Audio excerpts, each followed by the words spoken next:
আয়োজন বাংলা লিংক বইমেলা প্রতিদিনে। আজকে বইমেলার 11তম দিন। 11তম দিনে জমজমাট বইমেলা, লেখক, পাঠক এবং দর্শনার্থীরা আসছেন বইমেলায়।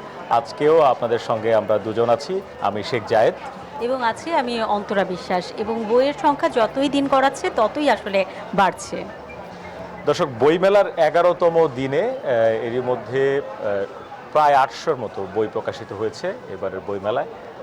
গল্প, উপন্যাস, গদ্য, গবেষণাধর্মী বই, নানা রকম বই আছে, শিশু সাহিত্য রয়েছে।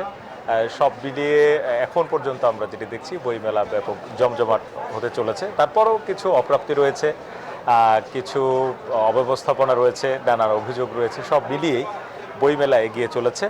আমরা আজকের বইমেলাতেও দুজন বইমেলার দুই দিকে দেখানোর চেষ্টা করব, কেমন চলছে বইমেলা বেচা বিক্রি এবং নতুন বই কী পরিমাণ আসছে সেটাও জানার চেষ্টা করব, পাঠকের চাহিদা কেমন সেটাও জানার চেষ্টা করব।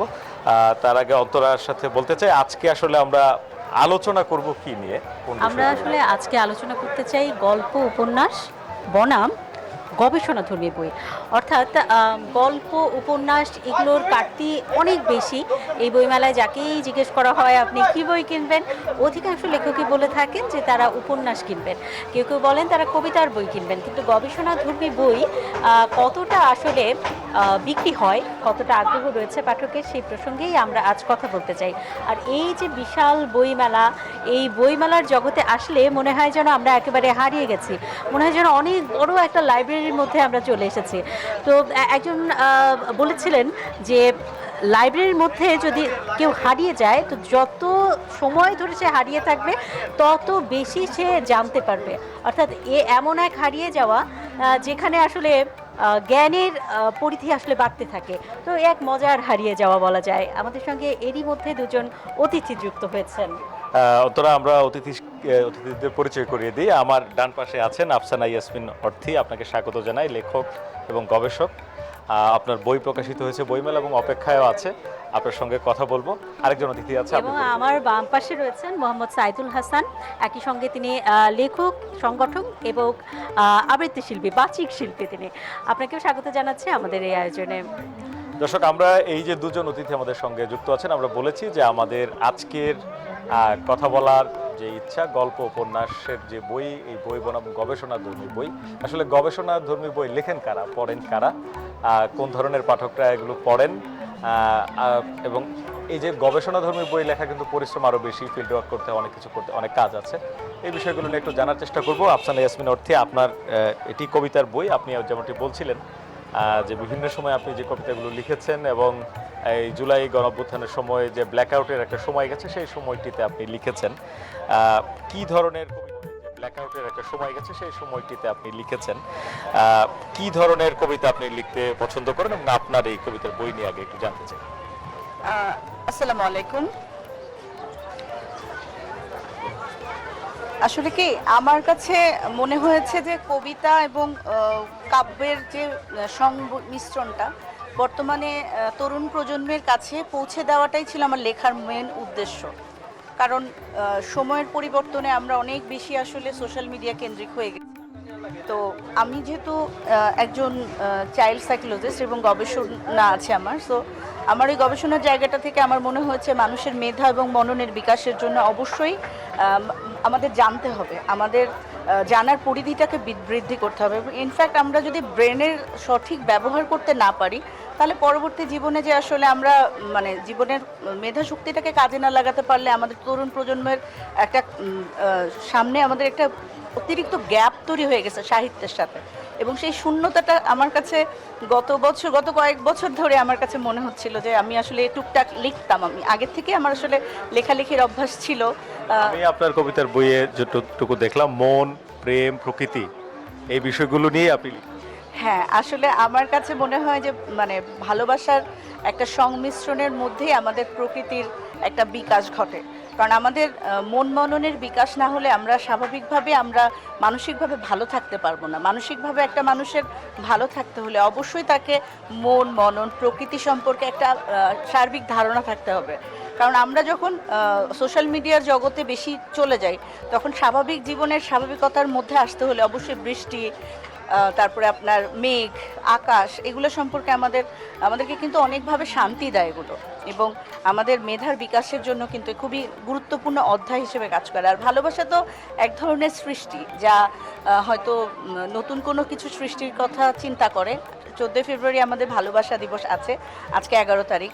সো আমার কাছে মানে ভালোবাসার সংজ্ঞাটাই হচ্ছে, আমার মনে হয় যে মনের একটা বহিঃপ্রকাশ, আমাদের শান্তি এবং আমাদের ভালো লাগাটার একটা বহিঃপ্রকাশ হচ্ছে ভালোবাসা। ভালোবাসাটার উপরে আসলে মেঘ প্রভাতের বিন্দুটার যে প্রভাব, সেটারই মানে আমি উপস্থাপনা করার চেষ্টা করেছি। আমার আমি একটু 4 লাইন শুনতে চাই, আপনি একটু আমাদেরকে শোনাবেন। আমার আসলে আমার সবচেয়ে ভালো লাগার যে জায়গাটা এই বইটার মধ্যে, আমার এখানে আপনার মেঘ প্রভাতের বিন্দু প্রথম যে কবিতাটা আছে, সেই কবিতাটার আপনারা যদি আমার বইটা আমি আগে একটু সামারি করে তারপর আমি বলি, না একটু ছোট করে বলি। যেমন আমাদের এটা মাছরাঙা প্রকাশনীর প্রকাশনা, হ্যাঁ, এবং আমরা 353 নম্বর স্টলে আমার বইটা আছে, এবং আমার বইয়ের যে প্রচ্ছদ ডিজাইন, এটা সব কিছুই মেঘ মানে প্রকৃতির সাথে একটা সংমিশ্রণ করা। হ্যাঁ, আর আমি যদি 3 লাইন বা 4 লাইন বলতে চাই, আমি একটু চেষ্টা করছি বলার। মেঘের প্রভাত বিন্দু, মেঘের আকাশে আলোর ঘেরা, প্রভাতের বিন্দু ঝরে, নরম রোদে আলোর মাটি, শিশির কণায় ভরে, নীলিমার ঢেউ তোলে সাদা মেঘের ভেলা, মনে হয় যেন আকাশের খোঁজে তারই আলোর ধারা, শীতল হাওয়ার ছায়ায় ঘাসের শিশির দোলে, প্রভাতের নীরবতা মন মুগ্ধতার পানে তোলে, পথ যে আছে থাকে সবুজ পাতার আশায়, প্রতিটি ফোঁটা যেন আশার উজ্জ্বলের নতুন সম্ভাবনায়। আমার আসলে মেন উদ্দেশ্যই হচ্ছে নতুন প্রজন্মকে নতুন করে জাগরণ করা। এবং ধন্যবাদ আপনার সঙ্গে চাইল্ড সাইকোলজিস্ট জি। জনাব ইয়াসমিন অর্থী, তো আপনি এই চাইল্ড সাইকোলজি নিয়েও আসলে আপনার এক ধরনের বই রয়েছে, গবেষণা করছেন, খনার বচন নিয়ে বই লিখছেন, সেই বিষয় নিশ্চয়ই যাতে আমরা কথা বলবো। কিন্তু তার আগে ডক্টর মোহাম্মদ সাইদুল হাসান, আপনার কাছে আসলে যেটি জানতে চাই, নির্মলেন্দু গুণ তিনি আপনার সম্পর্কে লিখেছেন আপনি একজন সব্যসাচী লেখক, একই সঙ্গে লেখক, আপনি গবেষণাও করেন। আসলে সকল লেখকই তো এক ধরনের গবেষক। আপনার কাছে প্রশ্নে আসবো, তার আগে আমি একটু আপনারই 2 লাইন পড়তে চাই। নীলঘুড়ি যে কবিতাটি রয়েছে, আপনি লিখছেন, মেঘের পালে নৌকা চলে, ফিসফিস কথা বলে বাতাসের দল, চারিদিকে শুনশান আমি শুনছি তুই বল, হাতটা ধরে হাঁটবি কিনা চল। কাকে উদ্দেশ্য করে লিখেছেন? দেখেন, আমার এই যে কাকে হাঁটতে বলছেন? ওইটাই বলছি, অধরা মাধুর্যকে আমি বলছি। অর্থাৎ যেই সৌন্দর্যগুলো এখন আমি ধরতে পারিনি, যেই সৌন্দর্যগুলো আমার কল্পনায় অবগাহন করে, যেই সৌন্দর্যগুলো আমার থেকে অনেক দূরে, যেগুলোকে আমি পেতে চাই, তাদেরকেই বলছি। এই যে যাকে বলছি, সে কখনো রমণী হিসাবে ধরা দিয়েছে, কখনো দেবী হিসাবে ধরা দিয়েছে, কখনো বা দেশের প্রকৃতি, নারীর এই রূপকার্থের ভেতর দিয়ে আমি আমার বাংলাদেশকে ফুটিয়ে তোলার চেষ্টা করেছি। বাংলাদেশের কথা বলেছেন। আমাদের আজকের বিষয় হচ্ছে গল্প উপন্যাস বনাম গবেষণাধর্মী বই। এখন গল্প উপন্যাসের দিকেই আমরা দেখি যে এই প্রজন্মে যারা আছে তারা বেশি ঝোঁকে, গবেষণায় কেন নয়? আপনার কাছে কি মনে হয়? চমৎকার প্রশ্ন করেছেন অন্তর, আপনাকে ধন্যবাদ। আসলে গবেষণাধর্মী যে বিষয়গুলো, এটা সময় সাপেক্ষ এবং ব্যয় সাপেক্ষ, এবং এটার জন্য অনেক শ্রম দিতে হয়। আমি নিজে একজন গবেষক হিসাবে যে কাজগুলো এখনও আমি আমার গবেষণা একটা কাজ চলছে, ফেলোশিপ পেয়েছি, সেই ফেলোশিপের কাজ করতে গিয়ে আমাকে একটা কাজ করার জন্য অনেকগুলো ধাপে বিভক্ত করে নিতে হয়। গবেষণা কতগুলো ক্রাইটেরিয়া আছে, প্রথম ধাপ, দ্বিতীয় ধাপ, তৃতীয় ধাপ, এইরকম ধাপ ধাপ করে তারপর আমি যাদের থেকে, যে জায়গা থেকে আমি উপাত্তগুলো সংগ্রহ করব, তাদের সাথে আমি প্রথমে ফোন দিয়ে অথবা চিঠি দিয়ে যোগাযোগ করে সরাসরি তাদের থেকে ইনফরমেশনগুলো নিয়ে আমি এই কাজগুলো করছি। আমি যার থেকে সাক্ষাৎকার নিয়েছি আমার এই কাজটা করার জন্য, তিনি ইংল্যান্ডের একটা ইউনিভার্সিটি শিক্ষক। তার সাথে আমি 7 দিন আগে অ্যাপয়েন্টমেন্ট নিয়েছি। উনি যেই টাইমে সময় দিয়েছে সেই টাইমে আমি তাকে হোয়াটসঅ্যাপে ধরেছি, এবং তখন তিনি আমাকে, আমার 6টা প্রশ্ন ছিল, উনি 3টা প্রশ্নের উত্তর দিয়েছেন, আবার বাকি 3টা প্রশ্নের উত্তর পরে আমাকে দিবেন।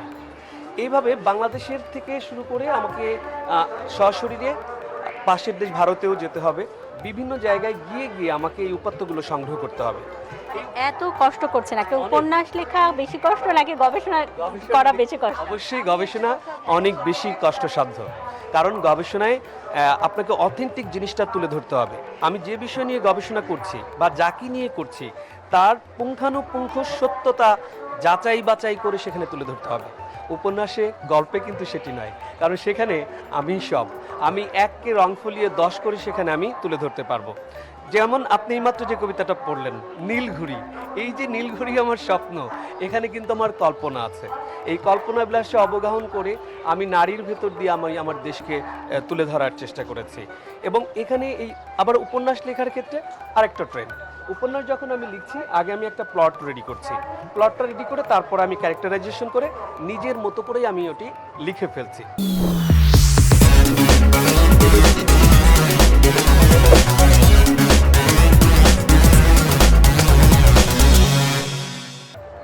লেখা হয়ে গেলে তারপর আমি আবার পুনঃ পাঠ করে ওটাকে শুদ্ধ করছি। আবার কবিতার যে বিষয়টা, এটি টোটাল এগুলো কিন্তু রিয়েলিস্টিক এবং ইলাবোরেটলি, কিন্তু কবিতা পুরো বিষয়টা হচ্ছে সাজেস্টিক। আমি 10 লাইনের মধ্যে টোটাল একটা উপন্যাস লিখে ফেলতে পারি, যেটি অন্য কোথাও সম্ভব নয়। 20 লাইনে আমি গোটা বিশ্বকে তুলে ধরতে পারি, এমন লেখা আমার এটার মধ্যে আছে। সেখানে খুব কম কথার মধ্য দিয়ে ক্যানভাসটা অনেক একটা হিউজ একটা বড় ক্যানভাসটা আমি তুলে ধরতে পারি, ছোট্ট মানে বড় একটা ঘটনাকে ছোট একটা কবিতার ভেতর দিয়ে।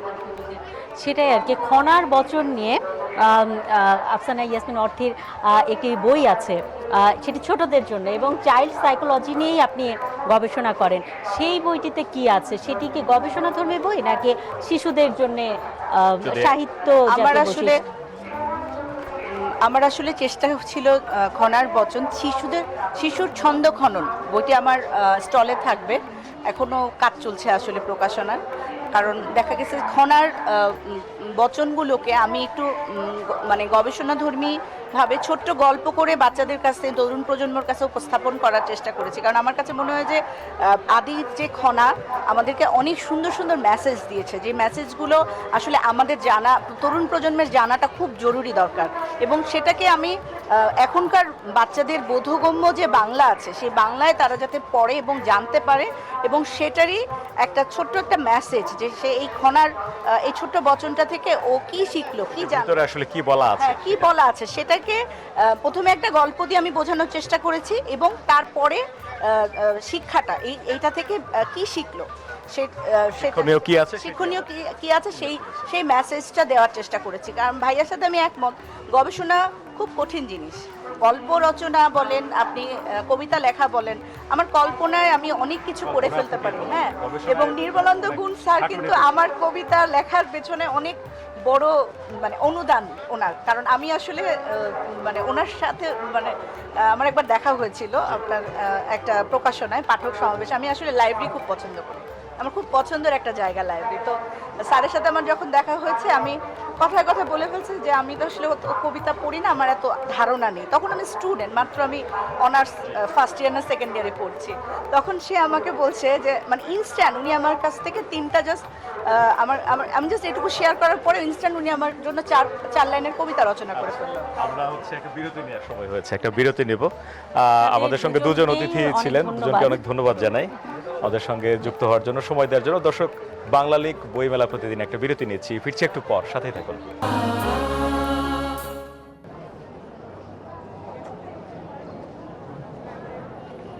বিরতির পর আবারও স্বাগত। আপনারা দেখছেন বাংলা লিংক বইমেলা প্রতিদিন, সঙ্গে আছে শেখ জায়েদ। আমরা আজকে কথা বলছিলাম বইমেলার সার্বিক অবস্থা নিয়ে, একই সঙ্গে বইমেলা কেন্দ্রিক যেই ধরনের বই আসে, যেই বিষয়গুলো নিয়ে বই আসে, সেগুলো নিয়ে এখন পর্যন্ত প্রায় 800-র মতো বই প্রকাশিত হয়েছে বইমেলায়। বইমেলার যে অংশটিতে আমি আছি, এখানকার অবস্থা একটু দেখাতে চাই। দেখবেন যে অনেক পাঠক, দর্শনার্থী আসছেন বইমেলায়, এবং গোটা বইমেলাতেই আসলে এই বিকেলটায় একটা উৎসব মুখর পরিবেশের সৃষ্টি হয়। চেষ্টা করবো দু একজনের সঙ্গে কথা বলারও, যারা এখানে এসেছেন, এমন দু একজনের সঙ্গে কথা বলার চেষ্টা করব। একটু কথা বলতে চাই আপনার সঙ্গে। আসলে অনেকে আসছেন পরিবার পরিজন নিয়ে, সন্তান সন্ততি নিয়ে। কারা কারা এসেছেন বইমেলায়? কারা কারা এসেছেন? আমি এসেছি আমার হাজবেন্ড আর হচ্ছে লোকে আমার 2 ভাই বোনকে নিয়ে, এই তাদেরকে নিয়ে কেনাকাটি, এখন একটু রেস্ট নিচ্ছি। কি ধরনের বই পছন্দ? আমি আসলে তেমন একটা বই তো পড়ি না, কিন্তু আমার হাজবেন্ডের থ্রিলার খুব পছন্দ, তো থ্রিলার টাইপের একটু বই কেনা হয়েছে। আর যেহেতু আমার ছোট ভাই বোনকে নিয়ে এসেছি, তাই ওদের জন্য ছোট মানুষের যেরকম ড্রয়িং বুক, গল্পের বই, ইসব গল্প ইত্যাদি ইত্যাদি এইসবে। মোটামুটি ভালোই লাগছে, কিন্তু আগে মনে হতো একটু ভিড় একটু বেশি থাকতো, এবার একটু কেন জানি মনে হচ্ছে একটু মানে ভিড়টা একটু কম, হয়তো বা সময় বাড়লে সন্ধ্যা হলে ভিড়টা একটু বাড়বে। ধন্যবাদ। ধন্যবাদ। কথা বলছিলাম এই যে মেলা এসেছেন, এমন অনেকে এসেছেন, অনেকেই আসছেন, ঘুরে চলে যাচ্ছেন, দেখে যাচ্ছেন, আর কারো পছন্দের লেখকের বই এসেছে কিনা সেটি খোঁজ খবর নিচ্ছেন। গোটা মেলা জুড়েই এই যে এই সময়টা আস্তে আস্তে হচ্ছে ভিড় বাড়তে থাকবে। মেলায় নিরাপত্তাও কিন্তু রয়েছে বেশ, আইনশৃঙ্খলা বাহিনীর সদস্যদের ব্যাপক উপস্থিতি এখানে রয়েছে। একটু এইখানে কথা বলার চেষ্টা করবো, এখানেও অনেকে আছেন। নাম কি? ইলমা, পড়াশোনা কিসে? ক্লাস 10 পড়ি। কেমন লাগছে মেলায় এসে? অনেক ভালো। কি ধরনের বই পছন্দ? আমি নর্মালি ইংলিশ যে গল্প বা উপন্যাস থাকে ওগুলো পড়ি। ঘুরে দেখা হয়েছে? না, কেবল তো আসলাম, এখনো সব দেখা হয়নি। আর বরাবরই আসেন বই মেলায়? হ্যাঁ, প্রতিবারই আসা হয়। আমার থেকে আমার বাচ্চার বইয়ের মানে পড়ার বেশি আগ্রহটা বেশি। আমি যদিও আগ্রহ থাকলেও সময় পাই না, তো বাচ্চাকে নিয়ে প্রতিবারই আসা হয় এবং বই কেনা হয়। আর ধন্যবাদ। কথা বলছিলাম এই যে যারা বই মেলায় এসেছেন তাদের সঙ্গে সহকর্মী অন্তরা বিশ্বাস রয়েছেন আরেকটি অংশে, তার সঙ্গে যুক্ত হতে চাই। অন্তরা, আপনি যেখানে আছেন সেখানে কেমন দেখছেন পাঠক দর্শকদের উপস্থিতি?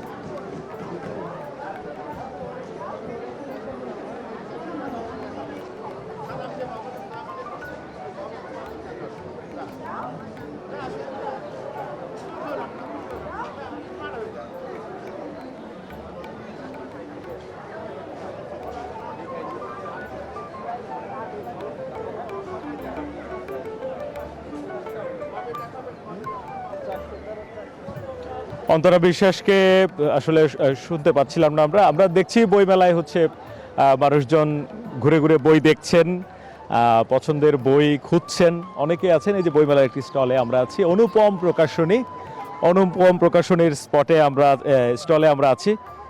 খুদে একজন পাঠক দেখা যাচ্ছে, সে হয়তো কথা বলতে চাচ্ছে, তার সঙ্গে একটু কথা বলতে চাই। নিজে থেকেই আগ্রহী হয়ে এখানে এসেছে। তোমার নাম কি বাবু?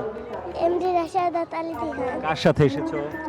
আমার আপু, আম্মু, ছোট আপু, বড় আপু, জিজু, বড় বাবা, মাম্মা। সবাই চলে এসেছে। তোমাকে তো একা একা ঘুরতে দেখছি, কই আর কাউকে দেখছি না আশপাশে? ওরা বসে আছে। বসে আছে। তুমি বই কিনেছো? হ্যাঁ, আমার আপু ছড়া শোনাবে? আমার আপু এক্ষুনি যে কথাটা বললো সেটা কবে ওর আব্বু কথা বলেছে একটু আগে, কখন দেখা যাবে সেটি বলছে। আসলে অনেক শিশুরা আসছে এখানে, শিশুদের জন্য আলাদা চত্বর আছে যেখানে শিশুদের বই পাওয়া যায়। তো সব মিলিয়ে বইমেলা কিন্তু আস্তে আস্তে জমজমাট হচ্ছে। দেখছেন যে অনেক পাঠক, লেখক, বিশেষ করে লেখকদের সঙ্গে পাঠকদের সরাসরি দেখা হওয়া, অটোগ্রাফ নেয়া, সেই ধরনের একটা সুযোগ সৃষ্টি হয় প্রতি বছর বইমেলায়। তো বইমেলা জমে উঠেছে। আমরাও প্রতিদিন বইমেলা থেকে সরাসরি বাংলা লিংকের সৌজন্যে এই আয়োজন নিয়ে আপনাদের সঙ্গে যুক্ত থাকছি। আজকের আয়োজন এখানে শেষ করছি। ভালো থাকবেন, সুস্থ থাকবেন।